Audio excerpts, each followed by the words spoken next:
Здравствуйте!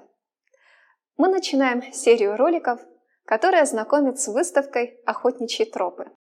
Выставка посвящена промысловой охоте в повседневной жизни и мировоззрении коми-зырян. Над этой выставкой работали сотрудники Национального музея Республики Коми и Эстонского национального музея.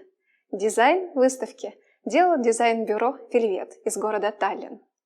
Сегодняшняя наша встреча посвящена главному помощнику охотника – лайке. На всем громадном протяжении севера существуют различные виды лаек. Число их насчитывается где-то до 10. Но лайки эти отличаются не только по своим экстерьерным признакам, но и по внутренним качествам.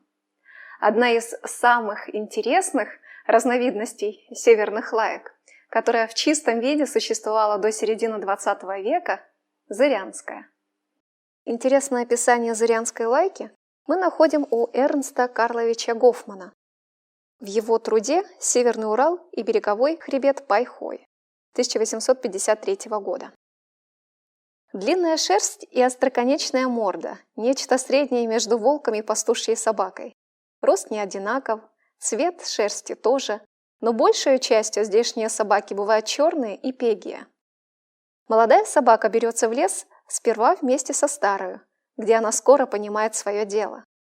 Если она имеет нужные для охоты свойства, тонкое обоняние, быстроту и страсть к гоньбе за зверем, то ее употребляет и без товарища, но обыкновенно берут на охоту пару собак, для того, чтобы она придавала жару другой.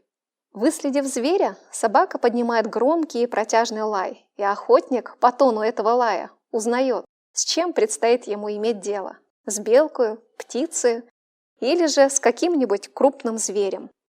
Ни на каком высоком дереве не скроется белка или птица от ее обоняния и зоркости. На этих фотографиях мы видим охотника Константина Алексеевича Бажукова на промысле. Смотрите, впереди бежит собака. А здесь мы видим охотничьи лайки, запряженные в нарты, или собачья будка из хвороста при охотничьей избушке. А вот охотник Виктор Яковлевич Попов едет на охоту на собаках. Все эти фотографии из коллекции Национального музея Республики Коми. Вот она какая, наша северная зырянская лайка.